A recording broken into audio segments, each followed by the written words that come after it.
Hello दोस्तों, welcome. इस video से क्लास 9th मैथ्स का चैप्टर 8 चतुर्भुज यानी क्वाड्रिलेटरल में शुरू करने जा रहा हूं। तो शुरू के 2 या 3 वीडियोस में आपको कॉन्सेप्ट मिलेंगे, जिसमें मैं जो चतुर्भुज है क्वाड्रिलेटरल उसके बारे में आपको सारी थ्योरम समझाऊंगा, सारा समझाऊंगा कि कितने प्रकार के चतुर्भुज होते हैं और हर एक की डेफिनेशन क्या है, जो कि एग्जामिनेशन पॉइंट ऑफ व्यू से बहुत इंपॉर्टेंट होती है। ये सब आपको समझाऊंगा और उसके बाद फिर जो प्रश्नावली है उनके सारे क्वेश्चंस के वीडियोस आपके लिए अपलोड होंगे। तो ये इस सीरीज का पहला वीडियो है और इस वीडियो में आप सीखेंगे चतुर्भुजों के प्रकार। चतुर्भुज किस किस तरह के होते हैं, समलंब चतुर्भुज इसमें आएगा, समांतर चतुर्भुज है, फिर उसके बाद रोमबस क्या होता है, बहुत सारी जो अलग अलग टाइप के चतुर्भुज होते हैं वो आप इस वीडियो में सीखेंगे। So let's start. सबसे पहले माय डियर, चतुर्भुज होता क्या है। देखो, जब भी हम 4 ऐसे बिंदुओं को जो कि असंरेख हैं, 4 असंरेख, अब असंरेख यानी non collinear, non collinear points, यानी 4 असंरेख जो बिंदु हैं उनको जब हम मिलाते हैं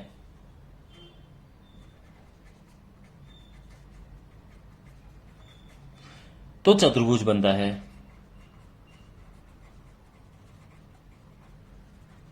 अब कैसे, देखो, असंरेख यानी वो एक लाइन में नहीं होने चाहिए, चारों बिंदु अलग अलग, मतलब जैसे एक ये है, एक ये है, एक ये है, एक ये है, तो ये चारों एक ही लाइन में है, तो ये संरेख हो गए हैं।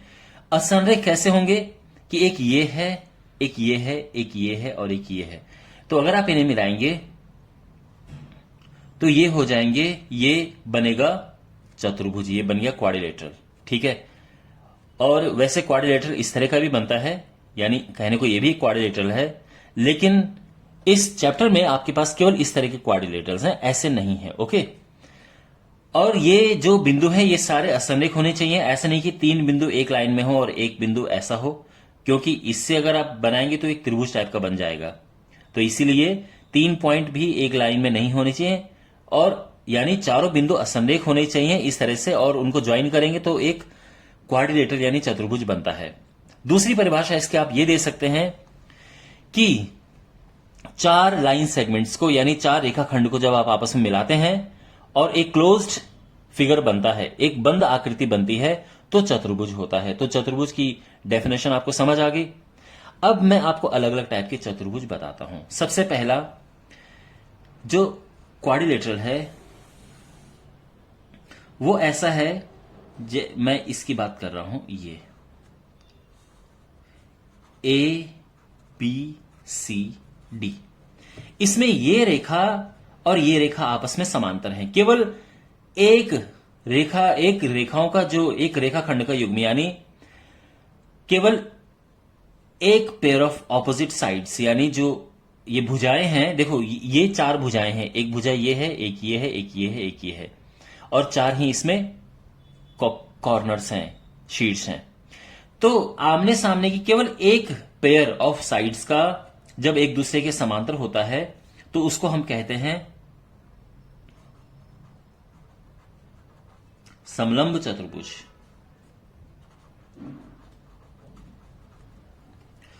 जब दोनों, देखो ये केवल क्या है, एक pair of opposite sides equal है, तो हम कहेंगे कि जब विपरीत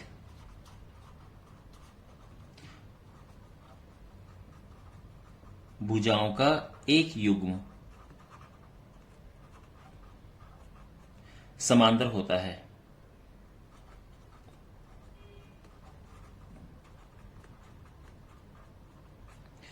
तो यहां पे केवल विपरीत भुजाओं का एक पेयर, यानी ये एक सेट है। ठीक है। तो ये जब समांतर होते हैं तो समलंब चतुर्भुज बनता है।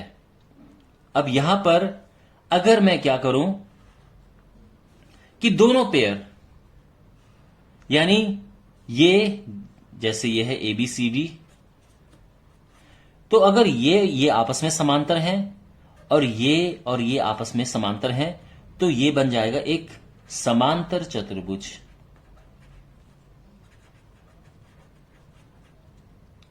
ठीक है। तो यहां पर क्या है कि ये और ये आपस में समांतर है, तो इसमें हम ये कहेंगे कि विपरीत भुजाओं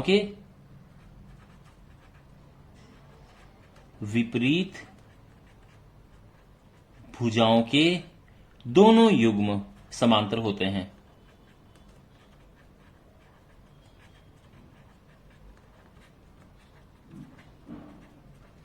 both the pairs of opposite sides are parallel. तो इसमें ये और ये समांतर, ये और ये समांतर, केवल ये परिभाषा है समांतर चतुर्भुज की। तो अगर आपको कुछ भी ऐसा मिलता है, मान लो कि दो लाइन ये समांतर हैं एक दूसरे के, और दो लाइन ये आपस में समांतर हैं एक दूसरे के, ठीक है, ये M है, ये N है, ये P है, ये Q है। अगर M और N आपस में समांतर हैं, P और Q आपस में समांतर हैं, तो ये जो बीच में बनेगा ये चतुर्भुज, ये एक समांतर चतुर्भुज बनेगा, पैरेललोग्राम, ठीक है। तो समलंब चतुर्भुज को इंग्लिश में बोलते हैं ट्रेपेजियम, और समांतर चतुर्भुज को बोलते हैं पैरेललोग्राम,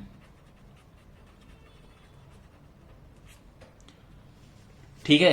तो यहां पर क्या है कि ये और ये आपस में समांतर हैं, और ये और ये आपस में समांतर हैं। तो विपरीत भुजाओं के दोनों युग्म आपस में समांतर हैं, पैरेलल है, तो ये एक पैरेललोग्राम बन गया है, यानी समांतर चतुर्भुज बन गया है। क्लियर हो गया है। इसके बाद अब तीसरी जो आकृति है वो है काइट, पतंग। तो पतंग जो होती है वो कैसे आकृति होती है कि ये और ये बराबर है, और ये आपस में बराबर है, ठीक है। तो यहां पर ये A है, ये B है, ये C है, ये D है। तो यहां पर देखो AB और BC बराबर है, फिर यहां से AD और DC बराबर है। तो ये तो बन गया पतंग, यानी काइट। ध्यान रखना, पतंग जो है वो समांतर चतुर्भुज का ही भाग नहीं है, वो अलग टाइप का चतुर्भुज है, ठीक है। तो काइट हो गया। यहां पर अगर हम देखें तो हम ये कह सकते हैं कि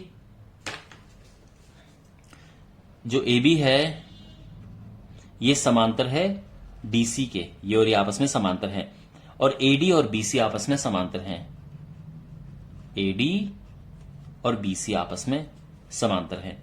यहां पर केवल आप कह सकते हैं कि जो DC है वो समांतर है AB के, बस ये और ये समांतर हैं, ठीक है। यहां तक क्लियर हो गया। अब माय डियर, बहुत इंपॉर्टेंट पार्ट में हम जा रहे हैं। मैं आपको बताऊंगा कि समांतर चतुर्भुजों के अलग अलग क्या क्या प्रकार होते हैं। अब मैं आपको समांतर चतुर्भुजों के प्रकार बताऊंगा। देखो, समांतर चतुर्भुज क्या होता है, मैंने क्या बताया था आपको कि जिसमें विपरीत भुजाओं के दोनों युग्म समांतर होते हैं, यानी ये और ये आपस में समांतर है, ये और ये आपस में समांतर है, और ये हो गया हमारा समांतर चतुर्भुज ABCD, ठीक है।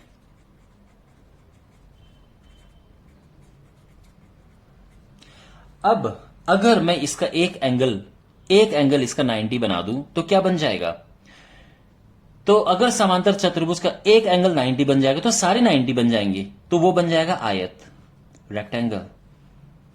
तो इसका मतलब यह है कि जो एक आयत है वो समांतर चतुर्भुज का ही हिस्सा होता है, यानी आयत एक तरह का, रेक्टेंगल एक तरह का पैरेललोग्राम होता है, ABCD। तो बिल्कुल जो गुण यहां पे है वही गुण यहां पे है। तो इसके क्या गुण होते हैं कि भाई आमने सामने की भुजाएं समांतर होती है। देखो माय डियर, अगर कोई आपसे समांतर चतुर्भुज की परिभाषा पूछे, आपको ये बिल्कुल नहीं बताना है कि ये और ये इक्वल होते हैं, ये इक्वल, कुछ नहीं बताना है। समांतर चतुर्भुज की परिभाषा मैंने क्या बताई थी कि कोई अगर आपसे पूछे समांतर चतुर्भुज की परिभाषा बताओ, आपको बस ये बोलना है कि समांतर चतुर्भुज एक ऐसा चतुर्भुज होता है जिसमें विपरीत भुजाओं के दोनों युग्म समांतर होते हैं, ठीक है। तो ये और ये समांतर, ये और ये समांतर, बस इतना ही इसकी परिभाषा है, इससे ज्यादा मत आप इसको बोलना। अब अगर आयत की परिभाषा पूछी जाए तो इसमें एक एंगल 90 होता है। आई मीन टू से, अगर आप इसके एक एंगल को 90 बना दे तो अपने आप ही सारे 90 हो जाएंगे। तो इसकी परिभाषा बनेगी, जो ये है आयत,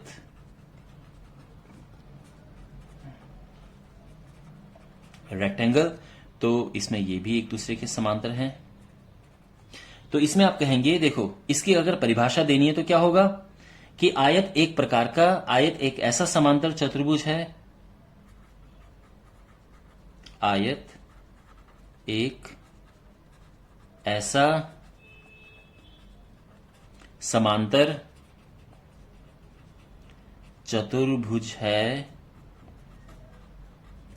जिसमें जिसका एक कोण 90 अंश का होता है। अब आप कहोगे कि सर ये तो सारे 90 हैं, वो हो जाते हैं 90, लेकिन अगर डेफिनेशन की बात आएगी तो आपको ये बोलना है कि एक ऐसा समांतर चतुर्भुज जिसका एक कोण 90 डिग्री है, वन एंगल 90 डिग्री है, तो वो एक रेक्टेंगल होता है। ठीक है, तो रेक्टेंगल में आप समझ गए, यानी तो रेक्टेंगल में क्या होगा, आमने सामने की जो साइड होंगी वो पैरेलल होंगी, ये और ये पैरेलल है और ये 90 डिग्री है। अब ये अलग बात है कि बाद में कंक्लूजन निकल जाता है कि भाई ये और ये इक्वल होते हैं, ये इक्वल होते हैं, लेकिन वो परिभाषा में नहीं है। ध्यान रखना, अभी हम बात करें डेफिनेशन की। ठीक है, वो तो बाद में इनके जब हम गुण की बात करेंगे तब आप ये कह सकते हो कि हाँ भाई इसके ऑपोजिट साइड बराबर होती हैं, ये और ये बराबर है, यहां पे ये बराबर है। लेकिन अभी हम बात करें डेफिनेशन की, तो जब आपसे कोई पूछे कि भाई आयत क्या है, तो आप कहोगे कि आयत एक ऐसा समांतर चतुर्भुज है जिसका एक कोण 90 अंश होता है। परफेक्ट। अब बात करते हैं रोम्बस, समचतुर्भुज। देखो, हिंदी मीडियम के स्टूडेंट्स थोड़ा सा उनके लिए कंफ्यूजिंग हो सकता है ये बोलना, क्योंकि ये नाम काफी आसपास में है। जैसे समलंब चतुर्भुज, समांतर चतुर्भुज, समचतुर्भुज, तो ये नाम काफी आसपास में होते हैं। तो अगर मैं बात करूं एक समचतुर्भुज की, यानी रोम्बस, तो रोम्बस एक ऐसा समांतर चतुर्भुज होता है जिसकी चारों साइड इक्वल होती हैं। तो इसमें जो चारों साइड हैं वो इक्वल हैं, लेकिन साथ में ये एक समांतर चतुर्भुज है। तो हम कहेंगे कि एक ऐसा समांतर चतुर्भुज जिसकी चारों भुजाएं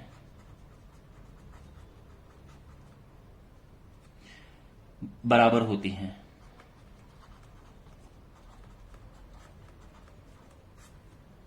ठीक है, तो अगर कोई आपसे रोम्बस यानी समचतुर्भुज की परिभाषा पूछे, डेफिनेशन पूछे, तो आप कहोगे कि रोम्बस यानी समचतुर्भुज एक ऐसा चतुर्भुज, ऐसा समांतर चतुर्भुज है जिसमें चारों भुजाएं बराबर हैं। तो ध्यान रखना, जो जो गुण इसमें है वो सारे गुण इसमें होंगे, मतलब आमने सामने की जो भुजाएं हैं वो समांतर होंगी। ठीक है, तो ये गुण जो इसमें है वो गुण इसमें है, और साथ में एक और गुण इसमें ऐड हो गया, वो ये है कि चारों भुजाएं आपस में बराबर होती हैं। ठीक है, अच्छा, और अब बात करते हैं स्क्वायर की।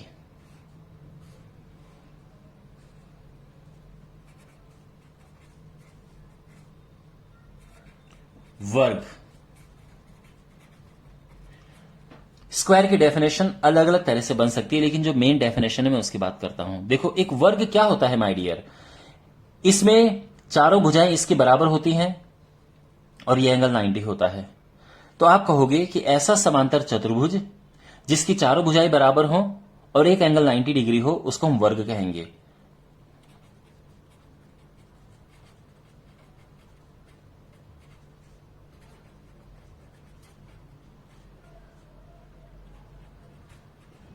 ऐसा समांतर चतुर्भुज जिसकी चारों भुजाएं बराबर हों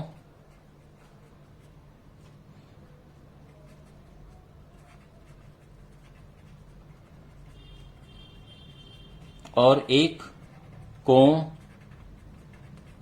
90 डिग्री हो, तो वो क्या होता है, वो वर्ग होता है। तो वर्ग की डेफिनेशन क्या आएगी, एक ऐसा समांतर चतुर्भुज जिसकी चारों भुजाएं बराबर हैं, तो समांतर चतुर्भुज चारों भुजाएं बराबर होनी चाहिए और एक कोण 90 डिग्री होना चाहिए। ठीक है ना, तो ध्यान रखना, जो गुण इसमें है वो गुण इसमें जरूर होंगे।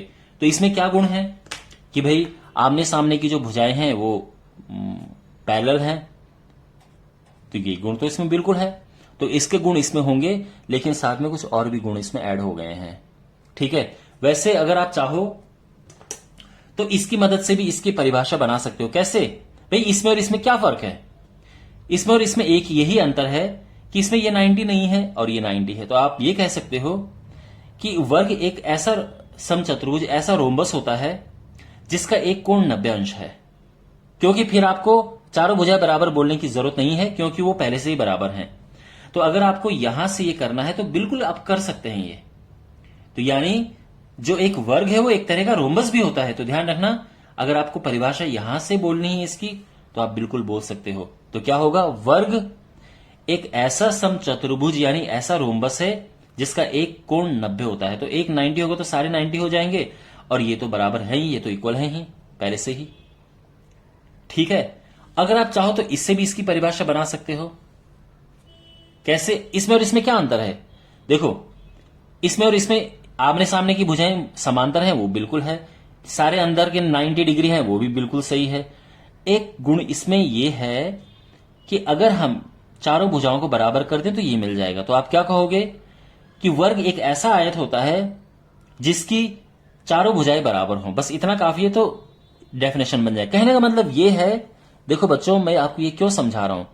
अगर आपसे क्वेश्चन ये पूछा जाए कि सभी वर्ग समांतर चतुर्भुज होते हैं, क्या बात ये सत्य है? समांतर चतुर्भुज होते हैं, क्या ये सत्य है या असत्य? आप बिल्कुल सत्य है, क्योंकि जितने भी वर्ग होंगे वो सारे समांतर चतुर्भुज होते हैं। हां, उल्टा सही नहीं होगा। अगर आप बोलोगे कि सभी समांतर चतुर्भुज वर्ग होते हैं, वो गलत हो जाएगा। लेकिन हां, सभी वर्ग समांतर चतुर्भुज होते हैं, ठीक है ना, ये ध्यान रखना। या अगर आपके पास आएगा कि सभी रोम्बस यानी समचतुर्भुज वर्ग होते हैं, क्या ये बात सत्य? नहीं, ये सत्य नहीं है। हां, लेकिन सभी वर्ग ये होते हैं, ये बात सत्य है। ठीक है, यानी अगर मैं कहूं सभी वर्ग, या मैं आयत लिख देता हूं, सभी वर्ग आयत होते हैं, क्या ये बात सत्य है? बिल्कुल सत्य है, क्योंकि वर्ग भी आयत का एक प्रकार है, यह वर्ग रोम्बस का एक प्रकार है, यह वर्ग इसका एक प्रकार है। ठीक है ना। वेल माय डियर, तो मैं उम्मीद करता हूं कि आपको एक अच्छा आइडिया हो गया होगा क्वाड्रिलेटरल्स के बारे में, यानी चतुर्भुजों के बारे में। अगर कोई प्रॉब्लम है तो कमेंट बॉक्स में पूछना, और आप इस वीडियो को बहुत अच्छे से देखना। आप ये मत समझना कि ये वीडियो बोरिंग है या कैसा है, बहुत इंपॉर्टेंट है, आपके बेसिक्स इंप्रूव करने के लिए बहुत ही अच्छा वीडियो है। वेल, तो आई होप आपको अच्छा लगा होगा। Thanks for watching. मिलते हैं अगले वीडियो में, और अगले वीडियो में आप सीखेंगे चतुर्भुजों के गुण, इनकी आप प्रॉपर्टीज पढ़ेंगे। ओके, तो मिलते हैं अगले वीडियो में। Take care.